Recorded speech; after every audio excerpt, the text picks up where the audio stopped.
Live from San Antonio, Mike Taylor.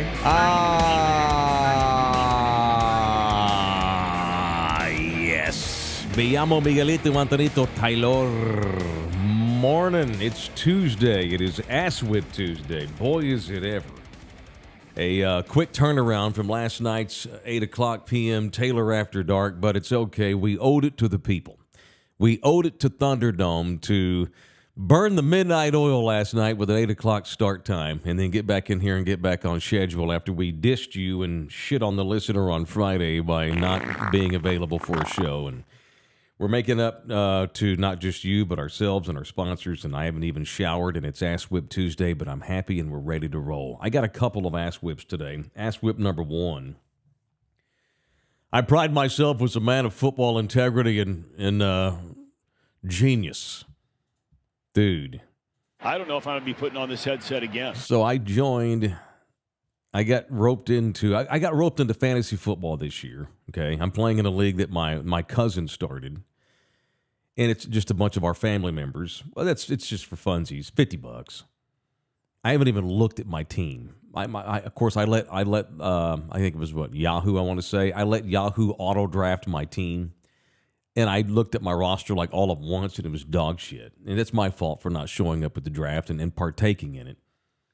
I trusted the AI robot at Yahoo, and he let me down. And I haven't even looked at my fantasy team, which I'm sure didn't do worth the shit. I'll look at it here later. I was at least going to wait till after last night's Monday night game. And then I got roped into doing a pick'em segment, like you just pick winners, which I prefer that over fantasy football. It's easier. And you're judging real life football. You just pick the winners every week. You remember the American Idol Mike Benson, who used to work at the ticket with us years and years ago. The immortal 3-time consecutive champion of the Celebrity Death Watch Championship that we used to do years ago that we quit doing because fucking Grim Reaper Mike Benson. Because our producer was a pussy and didn't want to participate in it. Ooh.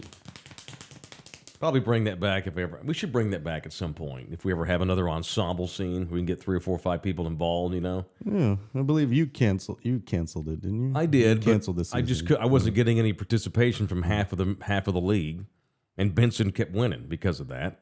We put up about as much fight as the Giants did against the Cowboys the other night. I think we need smaller rosters. I agree. Maybe just 5. Mm-hmm. I agree. Yeah. Keeping up with 10 different people was a bit much. Anyway, that's neither here nor there. The fuck was the point I was going to make? Oh, yeah. So I got roped into doing a picks league with Mike Benson, who lives in Fort Worth, ironically, my actual birth town. No longer my hometown, but my birth town. And, dude, I'm pulling up I'm the caboose. There's like 10 of us in this pick'ems league. You just pick the winners, you know. Yeah, I went 6-10 on my picks week 1 in the NFL. I don't know shit. Golly, man. And of course, here's the other thing. Nobody else knows shit either, right? So there were 16 games this weekend, and I went 6-10.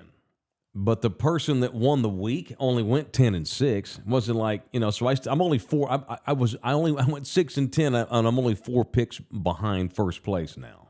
So the Asswhip is, and a lot of y'all love this though because of the parody that is the NFL. My first Asswhip is the unbelievable difficulty that we all have, even us football talking some bitches. The unbelievable difficulty that we all have in picking games. And I suspect that as the season goes on, I'll get better at picking.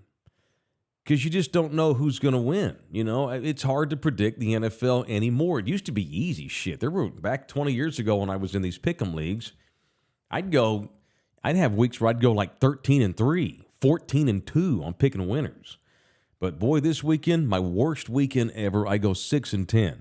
And ironically, I was the only guy in our entire league that picked Cleveland to beat Cincinnati. That was one of my that was one of my 6 wins out of 16 games.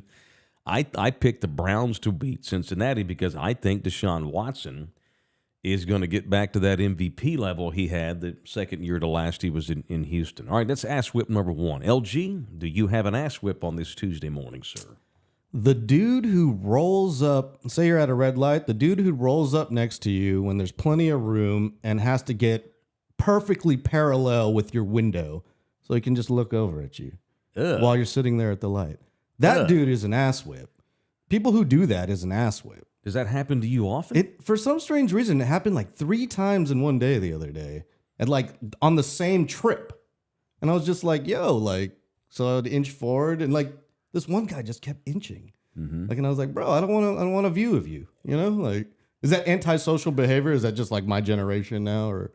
No, that's in that instance you should be antisocial. Why It's would like, you want to stare at a stranger at a light Don't roll next up to on you? me like that. Like, you know, stagger. Everybody staggers. Go with the flow. Stagger at the light. Were you out of your element? Where were you at in this city? Were you in I was, one of our danger zones in this town? I was on the other side of town. Okay. Yeah, let's just say that. You were on that other side of I town. was very near the let's say a Haven for Hope area. Yes. Inner city, downtown. Yeah, downtown, Okay. pretty much. So sometimes I wonder, maybe somebody, it's a Thunderdomer and they recognize you. But for it to happen 3 times.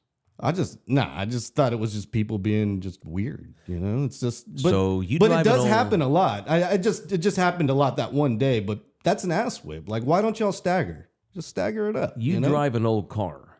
Yeah. Is it possible that your car is being targeted for theft? I mean, it's 20 years old. But I've had maybe it I've had it for 10 in my name. well, maybe some idiot like my ex-stepdad who ran chop shops for 30 years is looking to go old school and maybe they want my do some my vintage. maybe they want my Cadillac converter or whatever it's called. Catalytic converter? Yeah, catalytic Cadillac. Catalytic, Cadillac converter. Catalytic converter, yeah. I wish I had a Cadillac converter. When are you getting your new car? You've been waiting for God knows how Oh, long. there's news on that. Okay. Yeah. It's coming. It's going to be built on the first production day of 2024 models. Okay, so you're going to get it early next year. No, because they build the 2024 models at the end of this year. Oh, so it's a Christmas present. Yeah, pretty much. Yeah. Okay. I should get it right before Christmas. Wasn't If such a- everything goes It correctly. wasn't such a chore. You've Yeah, only it's been like trying to get it 14 to for- 15 month wait. But anyway, Yeah. F those guys that pull up next to me and that's want to weird. stare in my But car. don't be making Maloho with the wrong dude. I need you to produce this show. I mean, I like you and stuff. We're buddies. But if you get killed in a drive-by shooting, I don't have a show. So Hey, life's a risk, carnal. I need you to stay upright for me, at least until this show dies out. When this show peters out, then you can get killed. Otherwise, I need you around. Okay, I like your noted, stuff too. noted. Okay, cool. Thanks, man. Yeah, it's bad for my career if you get murdered. All right, here's my other ass whip. And I guess this makes me an a-hole because these are people that I love. And I'm not ass whipped by them. I'm ass whipped by illness. There is illness going all over our country right now. Not just a new COVID strain, but there are, I think maybe flus on an uptick. A lot of folks are getting sick, weirdly enough, all over the country, not just around here. So anyhow, my ass whip is tomorrow morning, when this show is over, I'm going to get in the car, my 20-year-old car, and I'm going to drive to my birth city, Fort Worth. Tomorrow night, I have tickets to go see Pearl Jam, the definitive band of my lifetime, the band that I covet the most. If you ask me to give you my 50 favorite musical artists of all time, it's Pearl Jam 1 and then a long, long drop to number 2. And I'm not even sure who number 2 is. This is the band that I have worshipped since I was a teenager. And for the first time ever, they're going to play Fort Worth because in years past, every time they would make their Texas trek, they would play Dallas, which is fine, you know. They haven't played San Antonio in, 30 years or something, maybe 20-something years. Eddie Vedder did a solo gig at Lila Cockrell Amphitheater, or whatever that's called downtown. Okay. Years ago, in like 2015, I want to say. And I went to see Ed do a solo gig, which was great. But the band has not played San Antonio in at least 20 years. They've never played Fort Worth. You know, the fine city of Fort Worth built that Dickies Arena. Have you been to Dickies Arena? You have been to Dickies. Okay, God Almighty. No, I've never. Never been to Dickies Arena. From Lila Cockrell Arena to Dickies. It's the clothes brand, dude. It's Dickies. It's the clothes. Okay. Yeah. Dickies Arena. Yeah. It's not Cock and Balls Arena, dude. It's just Dickies, the brand. God. And they've never played Fort Worth. And my beautiful girlfriend bought me tickets to go see Pearl Jam. And the concert's tomorrow. I'm going to take my brother, the truck driver. But here's the problem. As I sit here doing this show live for Thunderdome at 10 whatever it is in the morning, I'm not so sure they're going to have a show tomorrow night. So they were supposed to play in Indianapolis. They just started a tour, a short tour, right? They got a bunch of dates wiped out because of COVID, and they're just now making them up, right? And they got a short American leg. They'll probably add cities on later on. But they're playing like Chicago, St. Paul, Minnesota, Indianapolis. They're playing Fort Worth two nights this coming week. And then they're going to play in Austin over the weekend 2 nights. Then somewhere else in there, that's it. It's a short leg. Well, Sunday morning, they're in Indianapolis getting ready to play wherever the Colts play. And the band released a statement saying that they had to postpone the Indianapolis show Sunday night due to an illness in the band. That's all they wrote, right? I'm like, oh, shit, someone in the band's got COVID. That was my first inclination. I mean, that's obviously what it is, right? Well, but see, they've not said anything. They said, unfortunately, we have to cancel tonight's show. We'll give a refund, or your tickets will be good if we reschedule for another date. Our shows in Fort Worth and Austin are still scheduled as planned. That's it. And the band's not said anything. It's been 2 days. So my first thought was it's COVID. But if it was COVID, they would know, okay, so Eddie's got COVID. No way we're going to play the Texas cities because he needs at least 2 weeks to recover. But they've not said anything. 2 weeks. A fortnight. Why on earth would Pearl Jam wait 2 days and not give us an update if it was COVID? Because if it's COVID, they know that, okay, that's it. A week's worth of shows are wiped out here, right? But maybe just someone got the flu, or Jeff Ament, the bass player, got the squirts or whatever, and it's just kind of day to day. So that's my ass whip. Or I have to drive 5 hours. Or tomorrow. they think like everyone else is thinking. It's just COVID. I'll be over it in a couple of days. It's fine. Well, we now have a very laissez-faire attitude toward COVID. COVID schmovid. And I'm with them, by the way. It is going around again right now. There's a new strain. Exactly. Right. And here's the thing. I mean, these guys in the band, they're not a bunch of viejitos, at this point, but they are in their 50s, They're organ players in his 60s. These are not young dudes. And, So we don't know who's sick. No. Don't even know what it is. Okay. It could be the dewdrop flu. I don't know. So that's my ass whip. In 24 hours, I'm supposed to get in my car and drive to Fort Worth, pick up my brother, and go to Pearl Jam. And they're not a band that would say it's like the bass player or something. They're not a band that would find a fill-in, would they, for these tour stops?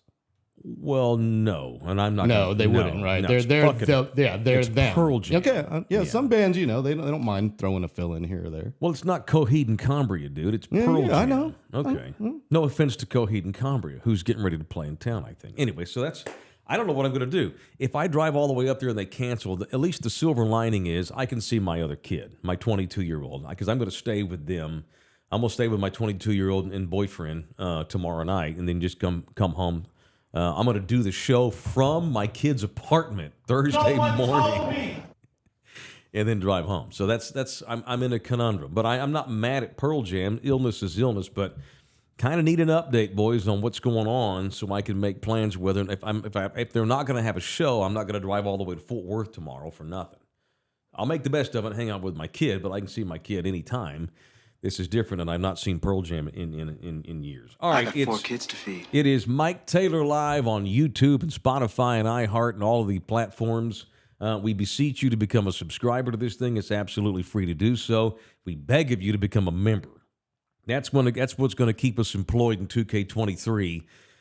You becoming a member, and it's only $6 on YouTube, where you just go to join JOIN join, click on join, and follow the steps and become a member. And it's just $6. This coffee from Starbucks costs more than $6, and we only charge $6 a month to become a member.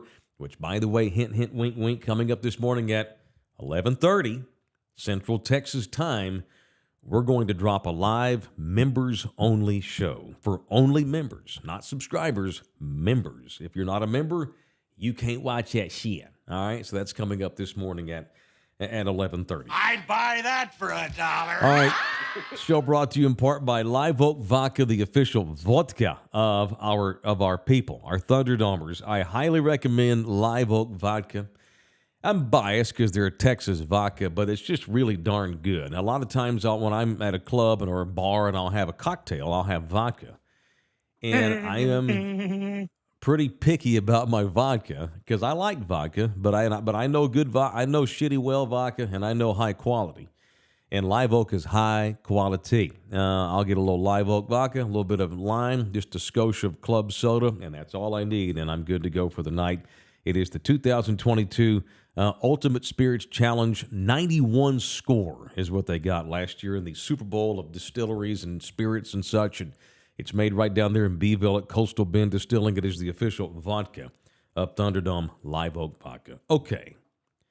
Victor Wembanyama has released a video of himself stretching. Okay. Have you seen this already? Because I've seen it, and I've got thoughts. We're going to play it in a second. Have you seen it already in its entirety?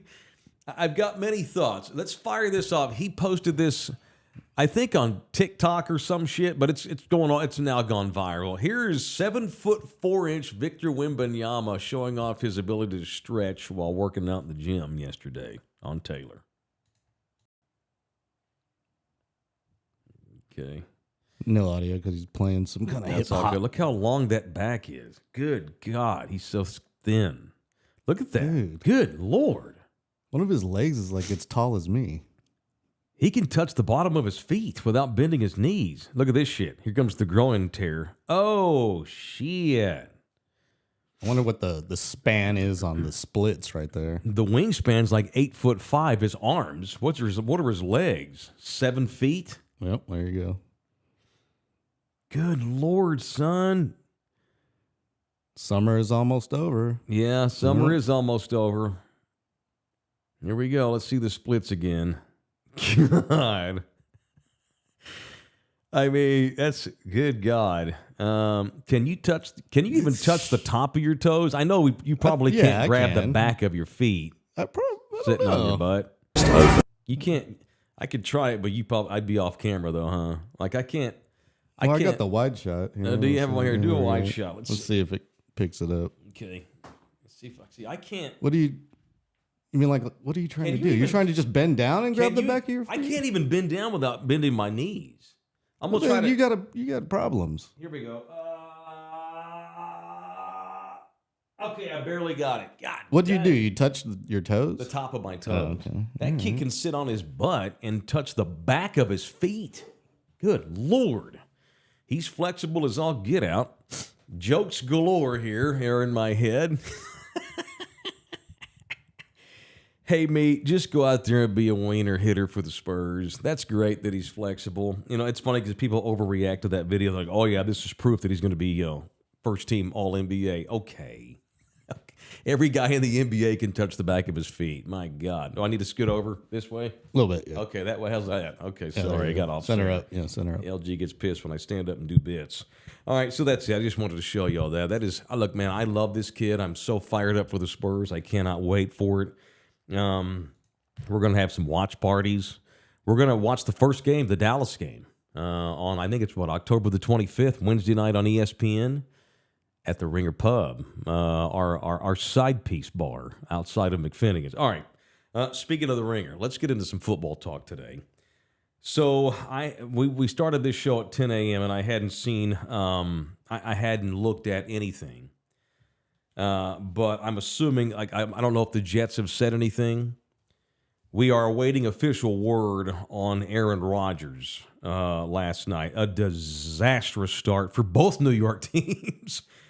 My God. And all signs indicate that he blew out his Achilles tendon last night. 4 plays into his Jets career. We've got the Monday Night Football video of this, do we not? This is Troy and Joe last night. So that Rodgers had just fallen. He had gotten sacked, and he got up. Everything. He's standing here, but I think he realizes, oh shit, that's really bad. So Rodgers just is like, you know what? I'm going to sit down. This is last night. The former first-round pick of the Bears, and Dang. now Rodgers sits down. He knew it was bad. A loss of 10 on the play, and He's like, hopefully oh shit. the Jets are thinking that's the only loss on that play. See what happened at the Watch end the of it. right foot here, dude. You can see where he stretches the Achilles. Take a look here at the very end and See, not that angle. The neck. They're about to show a front angle. Of course, he had the calf issue in training Watch camp. the But right here's a foot. little better look as far as what Right might have happened for him to go back down to the ground. It's real quick. If you He's just coming like out of the game. right there, It's just a little That tweak. means but that's all it takes to tear your that a Achilles few apart. plays into game 1, Zach Wilson. What happened the was, former and I've number seen 2 slow-mos of overall the play pick now. That's from Monday Night Football BYU. last night, ESPN, the great Troy He's Aikman made and the great Joe 22 Buck. starts in the NFL. Has thrown 50. So they had to go to the Mormon last night off the bench. So if you see the slow-mo of it, you can see his foot, like his leg falls against his foot, and the back, the thing just gets stretched, and it popped. Yeah, he's done. Now, I don't think the Jets have said it official yet, but Robert Saleh, the coach last night, was damn near in tears, as were several guys in the Jets room. Even though they won the game, guys were real tore up last night because everybody pretty much knew. Because that play right there, and then he like just sits down. It's like, damn. I thought maybe he was, are you sick? It was a bit nebulous at first, but then we realized quickly that, oh shit, he's in the way he was walking, because he clearly didn't twist his ankle. That was like, oh no, he did something to the Achilles. And boy, that Jets room last night, even though they won the game, that scene in the New York locker room after all this, flirting with Rodgers for 2 years, they probably negotiated 75 different trade packages with the Packers. They finally get the Packers to agree to trade Rodgers to the Jets. They give up, God knows, they gave up so much to get Rodgers. Every guy they brought in on offense in the offseason was a Rodgers guy, like Randall Cobb. In 4 plays in, he's done. And that room was lower than a crippled cricket's ass last night when the game was over, and they won the game. Rodgers is 39 years old. You have to wonder whether or not he'll even be able to return at all. Is that all we're ever going to see of him with the Jets? That would be a tragedy. And I'll say this for the Jets, who play the Cowboys on Sunday at Jerry World. The Jets need to quit dicking around at quarterback already and just get a good one. They thought they had a good one with this kid, Zach the Mormon. And he flamed out quickly, which is why they sell out everything to bring in Rodgers, because they've got a damn good roster other than quarterback. They remind me a lot of Washington. They've got everything but quarterback at Washington. And for years, the Jets have dilly-dallied around at quarterback and brought in the wrong guy, drafted the wrong guy, had the wrong coaches, couldn't develop, couldn't get guys, whatever reason, it just never worked out. And this kid they draft, Zach Wilson from BYU, he's sucked. And so they go out and they bring Rodgers in. The Jets just don't have a quarterback, and they haven't had one in 25 years or more. And so Zach Wilson, not Aaron Rodgers, will start for the Jets on Sunday at Jerry World against the Cowboys. And it wasn't like the kid went in there and bailed him out either. They won 22-16 on a punt return in overtime.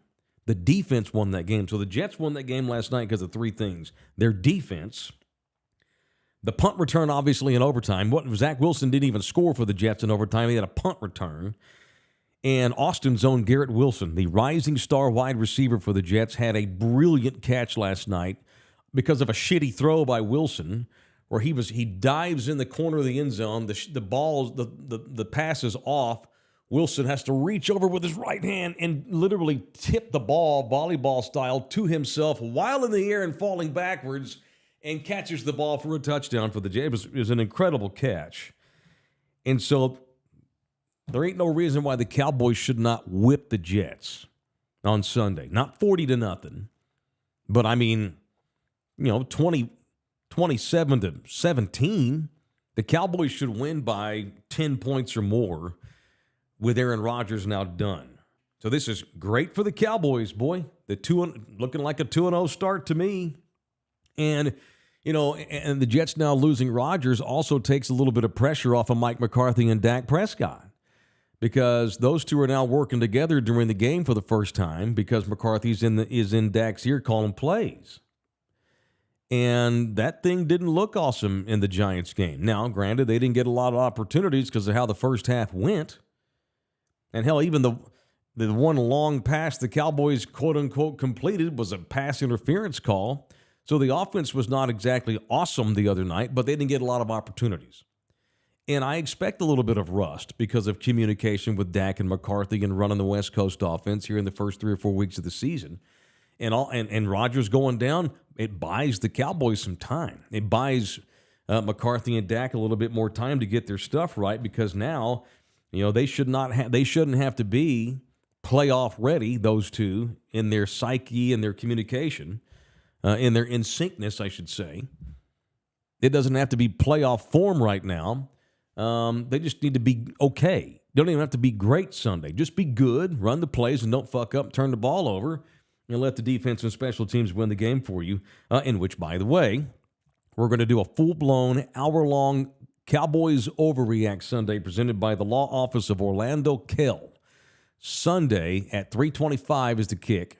We're going to be at the Ringer Pub on Jones Maltzberger and Thousand Oaks, and we're going to watch the entire game together. So it's a Cowboys watching party / postgame Overreact presented by the Law Office of Orlando Kell.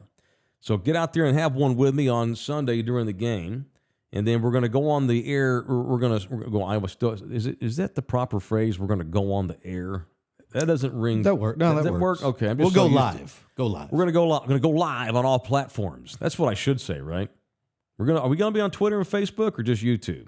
Just YouTube. God damn it. Okay, we're going to be live on YouTube.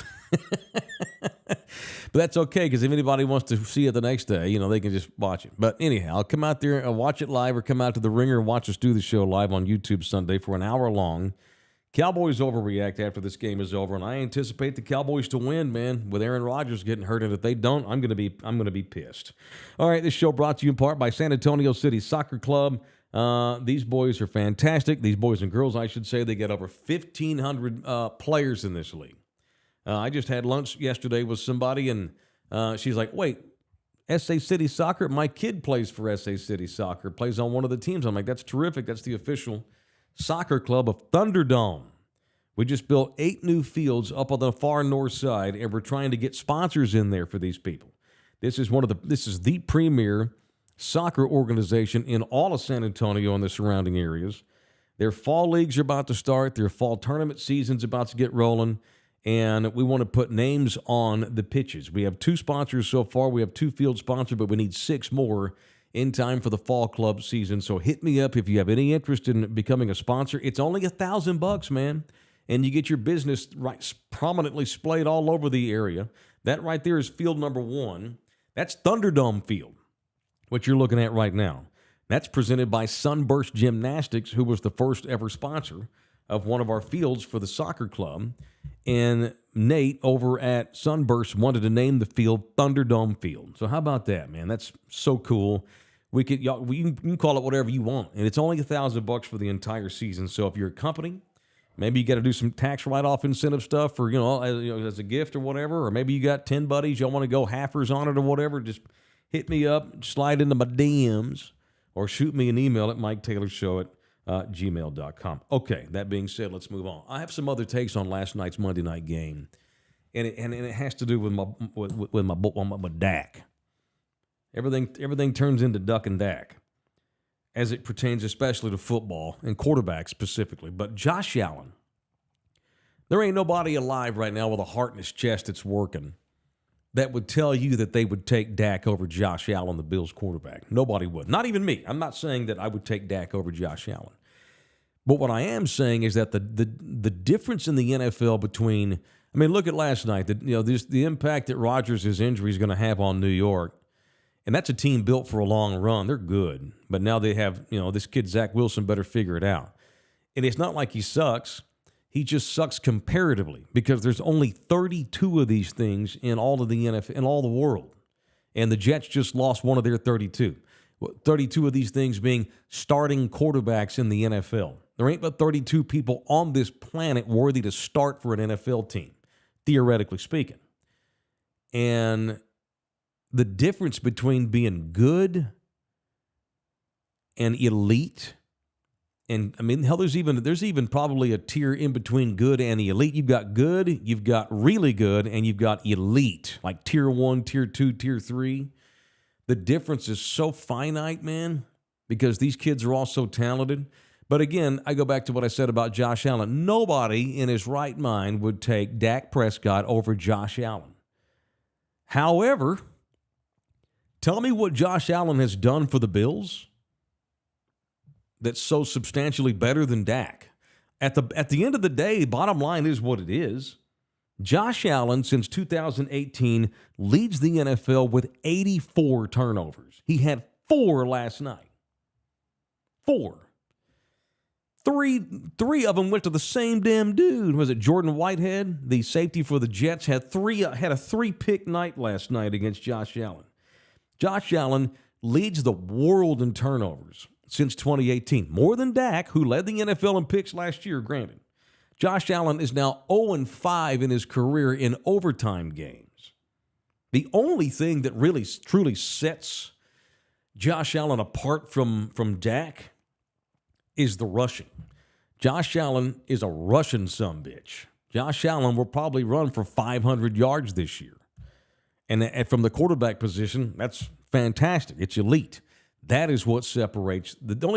Josh Allen throws the ball to the other team and fumbles all the time. More than Dak since 2018. The only big true difference is he can run. Dak can't run on that foot anymore because he tore the shit out of it in the Giants game 4 years ago, or however long it was now, 3 years ago. And that's it. If it weren't for that, Dak would be as good as Josh Allen, statistically for sure. But Josh can run, Dak barely can. Speaking of Dak's foot and leg area, flash that tattoo up there, LG. Good Lord, look at this leg tattoo scene. I knew about this already when he got it. For whatever reason, this became big news again over the weekend. Have you seen this tattoo before the weekend? No. He did this last year. But I think the circumstances around Dak's leg tattoo, I guess some of the details got out over the weekend, so it became a big deal late last week and over the weekend.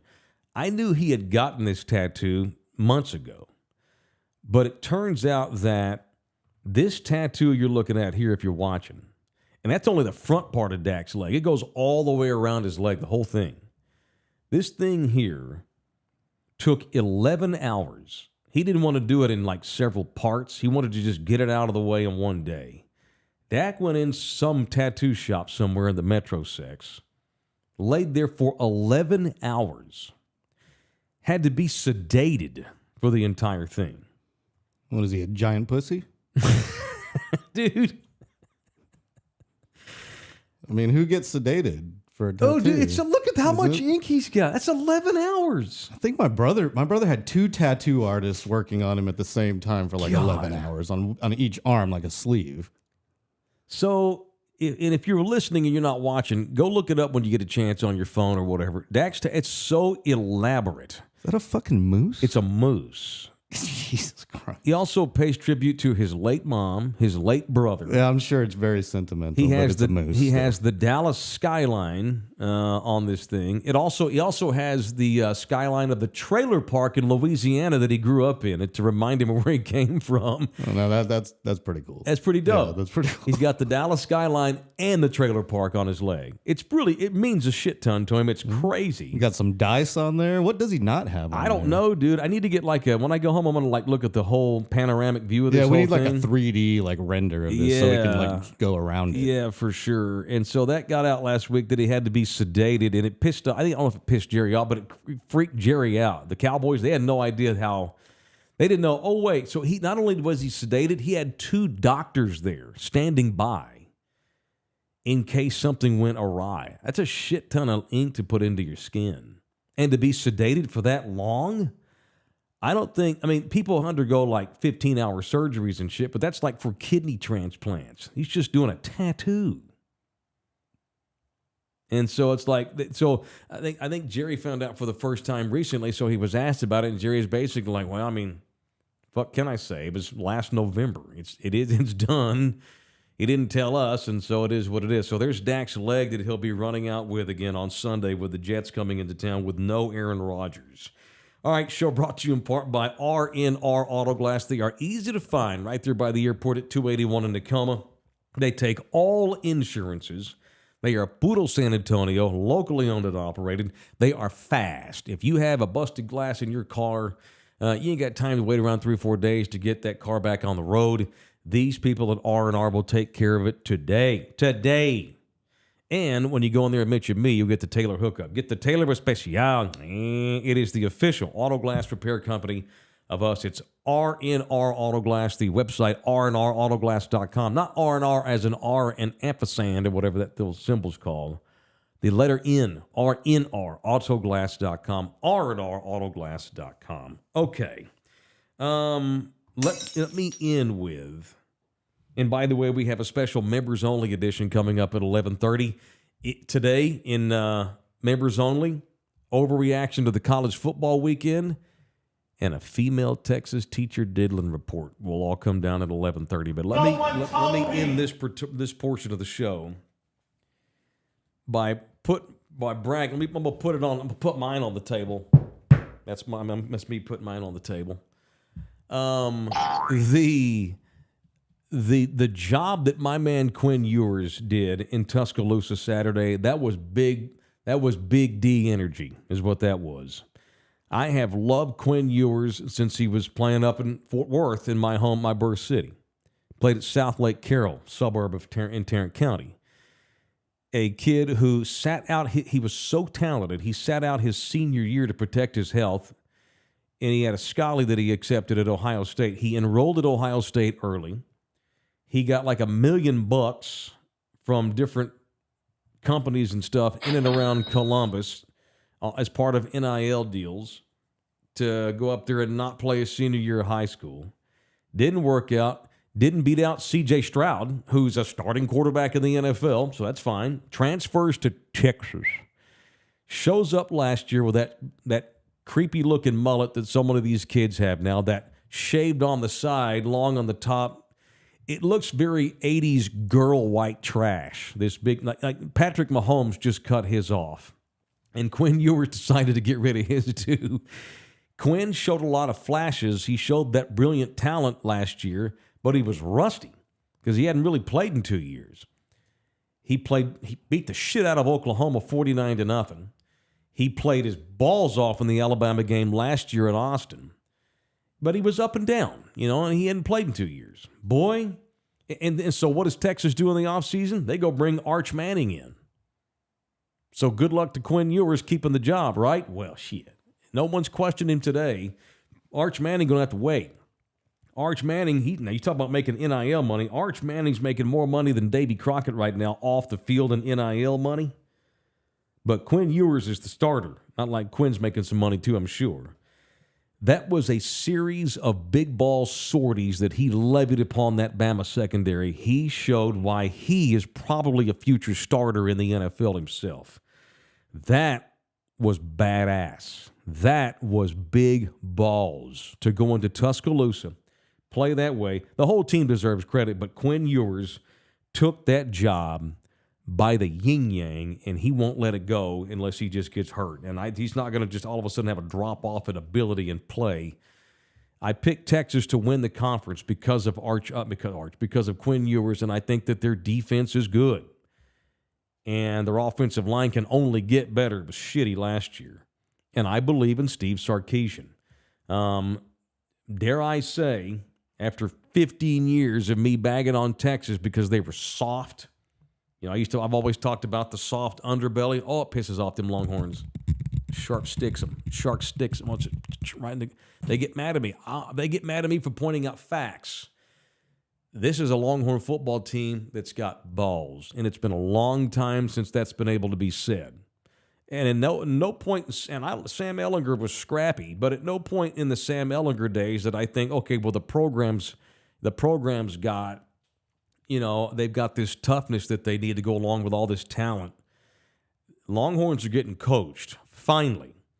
Longhorns have some dudes in that program that have got some moxie. They've got some dudes in that program, finally, it appears, that have guts. They got the stomach for the gig. They've had too many soft kids come in and out of that program. Granted, the program can make kids soft, and that's unfortunate. But Sark's taken that gig finally, and that was speaking of Big D energy. That's what that was on Saturday night, and I'm justified because I've been a Quinn Ewers fan since the day the kid walked in the door. And the mullet never bothered me. It was part of his swagger, but he wanted to cut it and show that he was serious. Not that he wasn't last year, but for whatever reason, he wanted to cut it symbolically to show that he was starting over. And now they're 2-0. They had a slow start in the Rice game, although, hell, Rice is not horrible. Rice beat Houston this week, who beat UTSA anyway. My point is, I like what I'm seeing from them Longhorns. I'll tell you right now, I trust Longhorn girlfriend right now more than I do Cowboy girlfriend, and that's saying something. So the Longhorns play Wyoming this week, and that'll show me what they got. Because badasses don't have letdowns after wins at Alabama. Badasses come around the next week and just curb stomp Wyoming. So I want to see a 56-7 score over Wyoming this week by my man Quinn Ewers. Okay, all right, at 11:30. It is a special edition of Mike Taylor Live, members only. If you want to watch the 11:30 show, you need to become a member right now by going to the YouTube page. Click on Join and run down that little process there. It's not long. It's easy. And become a member. It ain't but $6 a month. A special members only edition live at 11:30 coming up. All right, that's it for this particular freebie. That's all you get. You just get the tip on the free ones. Thank you to LG. Thank you to Thunder Numbers for watching it. Love you boys hard. A female Texas teacher diddling report. More overreaction to the college football weekend. And whatever else I think of that's going to be gold. Coming up at 11:30, it's Mike Taylor Live, members only. We'll do this show again tomorrow at 10 a.m. Love you boys hard. See ya.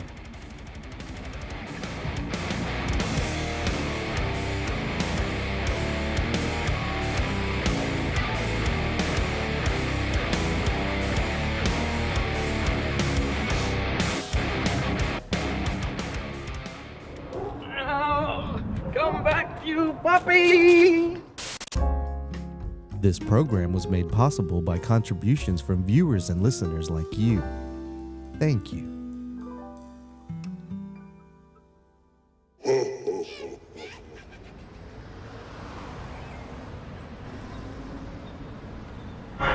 is a Bronx bound